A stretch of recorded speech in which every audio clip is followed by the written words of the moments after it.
Hi everyone, welcome back to the Wolds Pride channel. Whether you're listening on YouTube or any of our social media platforms, you are very welcome as always. Now, as you probably know by now, as part of LGBT History Month, we are doing a series of Zoom interviews of people within the LGBTQIA+ community. Now, today we're going through a slightly different route and we're going to talk about a topic instead. And that topic is sports. Now, personally, I don't know anything about sports, but we have someone fabulous who's going to talk to us today from the Hull Roundheads. It is Jamie. Hi, Jamie. Hi, everyone. So my day job is I'm an IT technician, but I also play for the Hull Roundheads inclusive rugby team. Kind of a rugby team with a difference, but I'll probably talk about that a little bit later. I identify as a trans man, and I'd also probably say I'm pansexual. I'm a bit rubbish at the words. Pansexual is quite a new word. Normally I'd say bisexual, but yeah. So that's me really. But I've always been kind of a sporty person. Like when I was a kid, I came out very, very young as trans, so I've kind of always lived as a man. But I was always really into sports. I used to play football as a little kid. Started playing rugby when I was about 10. I used to love swimming. Anything I could get involved with at school, I would be in there amongst it. But at that age, it was girls' teams. So it was kind of doing that for as long as I could, but it kind of wasn't really the right place. And then I think at like 11, 12, they kind of separate you off and say, right, there go the boys, there go the girls. And it's splitting into separate teams. And that was, I think when it hit me that playing sport might be a bit different for me than maybe the other children. Yeah. Did it kind of upset you that there was that segregation when you were growing up? Did you want it to be mixed genders? I think I kind of, because I watched a lot of sport on TV and I saw mainly men's teams, but as a kid everything was mixed, so I just thought, well, this is how it's going to be. And then it dawned on me when I started getting to like 11, 12 age that we were going to split off, and then I didn't want to go. I didn't want to leave because at the time, really, it was me and all the rest of the boys. Like when I played rugby, I was at the time the girl on the team, and the lads used to love kind of saying to other people, "Oh, you know, is this a girl or a boy?" Because at that time I had short hair, looked like a little boy, but I was kind of like their novelty person. They were lovely. I mean, they really took care of me and they were really sweet, and I loved being with them. But then I had to be moved into a women's team, and really they were for 16 plus. There was nobody that was between the ages of like 12 and 16. There wasn't anything for that for girls, so I had to kind of train. Yeah, so I had to train with the girls who were a lot bigger and scarier than me. So I trained with them for a few years before I could really play any matches. But it was really then going through my teens when it started to become a struggle. I mean, I was playing on girls' teams and I turned up with like shaved off hair. And I've always been big and chunky, and really like people on my team were always lovely. I had a really good experience with my team and they were so sweet and kind. But I go to other teams and they're like, "Oh, well, you've got a boy on your team, you know, no wonder you're going to win." And people would make comments at me, and my coach, who was a really small lady, used to get really fiery at other big coaches because they would not want me playing on the team. They'd say it wasn't fair. And at that time, like I wasn't on hormone treatment or anything like that. I was just doing my best kind of thing. And for me at that time, it was just having my hair short and wearing what I wanted. I used to be really into swimming as well. I used to do swimming a lot as a kid. But then again, it was like I got to puberty and realizing that, you know, I wasn't allowed to wear just shorts anymore, you know, because things were growing and changing. So I became kind of like a big lad sat at the side, but with a swimming costume on, and people used to make comments about parents or sometimes like lifeguards and stuff. And I kind of just faded away from it all slowly but surely through my teens. And then when I went to university, I thought, well, this might be my chance to start playing sport again, because I've not played sport now for a few years. And I just got a gender recognition certificate, so my birth certificate had come back through as male. So legally I was male, but I'd not had any hormone treatment yet. I was still waiting for that. And I went to the athletic union and I said, "What can I do? I want to play a sport, I don't care what it is." But they said really at the stage that I was at, it was just had to be something that was mixed gender. And I think I could choose from 10-pin bowling, darts and swimming at the time. And I was like, okay.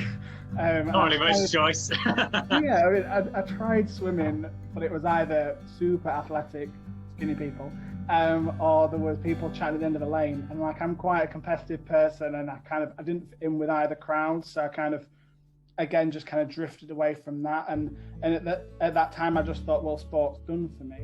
I kind of enjoyed the gym, and I could do that on my own.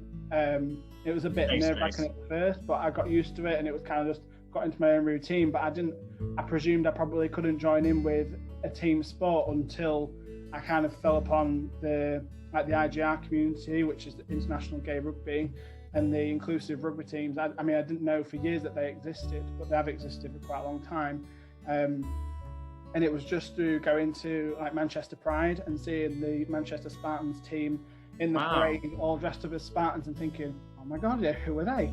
And then kind of asking around and finding that a bit more, and realising that there were teams all over the country that, normal rugby teams, but have got they concentrate on LGBT and being inclusive. Yeah. They talk about it and they celebrate it. And I think sometimes people, I mean, from my experience with other sports teams and different sports, I don't think I ever really had a problem with coaches on my own team or players on my own team or anything like that.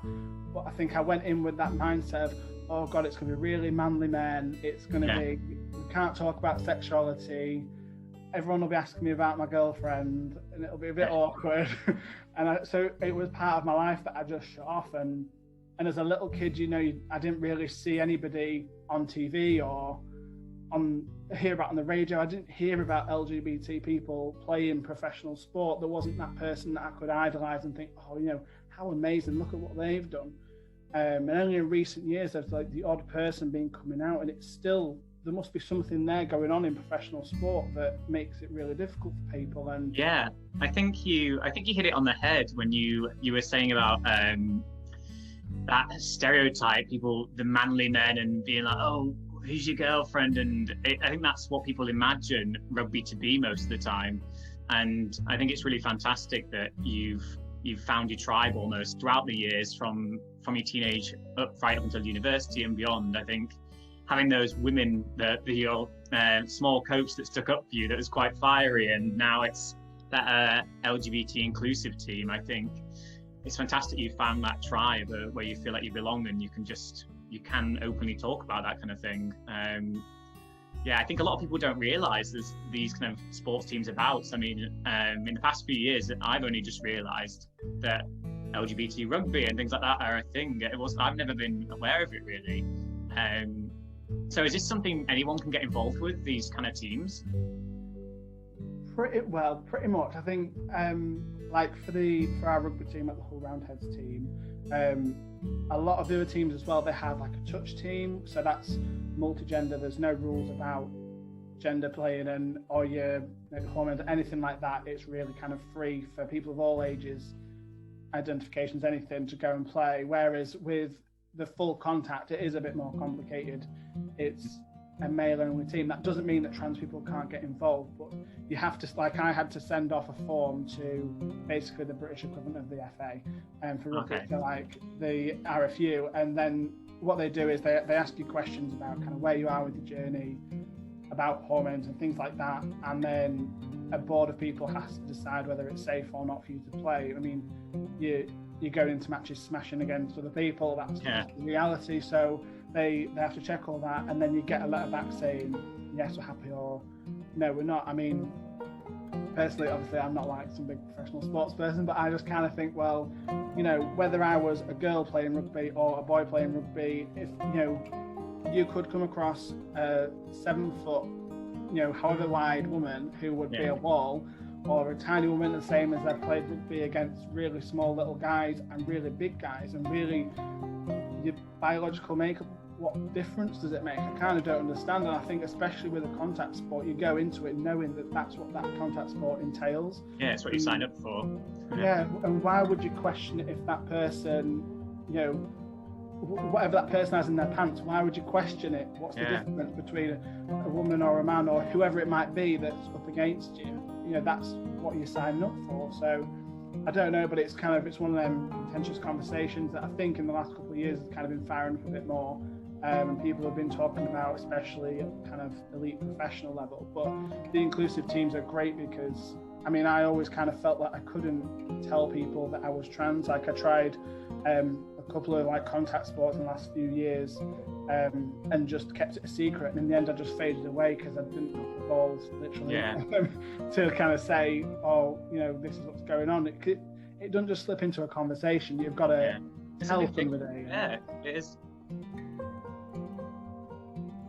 And you think, oh God, this traveling, what do you do? And the worry kind of took over. Whereas I think like when Hull Roundheads started, that started off as just a few mates in Hull kind of saying, oh, wouldn't it be good if we could do this? And look at what these other teams have done, like Leeds Hunters and Manchester Spartans. And then then that kind of progressed into a few meetings, and we got involved with other teams, and Leeds Hunters really helped us start up. But from the get-go, it was talked about, we were talking about LGBT issues, and we were talking about how we can be inclusive. And from day one, I could kind of say, look, this is my background. What do I do? Can I play? And it was fine. Whereas I haven't ever entered another sport before and kind of felt comfortable to do that. But I think, again, that's partly my own stigma. And I think sometimes if other people have that worry, it's partly them. And it's also partly the coaches and the teams and other people, because they've got to have the tools and the knowledge and the resources to then go, wait a minute, can you play? Because sometimes coaches will just not know. And and sometimes I found myself having to educate other people and say, well, I found these resources, please read through them, it should be fine. Or I've had to chase other people. And again, it's kind of, maybe shouldn't have to technically be the way, but you've kind of got to make it work for yourself as well. Like if you've got to look something up and show a coach, and if that coach turns around and says, you're not welcome, and legally you should be, then yes, I think that's definitely a problem. But if they go, oh, wait a minute, this is something I don't know, then brilliant. If they're willing to learn, that's great.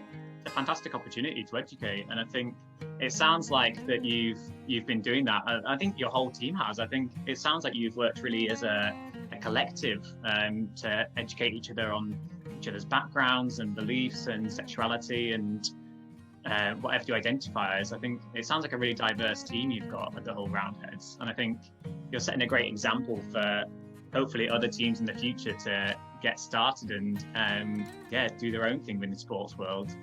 Now I've got a fun question for you. We've been asking everyone this throughout our interviews, and we want to know at Wolds Pride, when do you feel the most empowered or the most confident, the most free in your life, Jamie?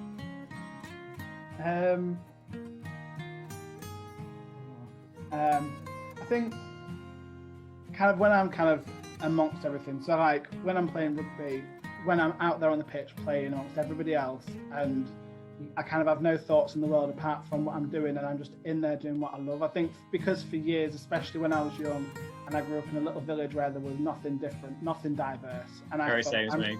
Yeah, I thought I'm just going to live this really kind of lonely life, probably, or where I have to hide away. And then now to think, actually, no, I'm doing it. I'm playing the sport that I love. I'm with a team. I'm with a group of people that I like being around. This is great. And I feel like me. And I think, being out there on the pitch and doing it, I never thought I'd be able to do that. And so doing that is amazing. And then as well, pride. I mean, pride's incredible. I absolutely love nothing more than like being part of that parade and waving flags and shouting, and just love it all. Yeah, I completely agree. Pride for me is, I think that would be my answer if I got asked the same question. But it's fantastic that you feel so in your element and so carefree when you are doing what you love, which is rugby and other sports. And I think that's fantastic. Thank you so much, Jamie, for coming on today. It's been really insightful to hear about sports. I think there's going to be a lot of people like me that didn't know much about it, and I think this conversation will really help them learn more. So thank you. Thank you very much. Now, before we go, do you have any social media for the Hull Roundheads that people can keep up with? Yep, so we've got a website. So if you Google Hull Roundheads RUFC, you'll find our website that is very spangly and nice. And we're on Facebook as well, and we have an Instagram. So if you just search for Hull Roundheads, you'll find us. Fantastic, and do be sure to check them out, because I've been on there myself and there are plenty of opportunities to get involved, so check it out. Thanks again, Jamie. I'll see you later. Thank you. Bye.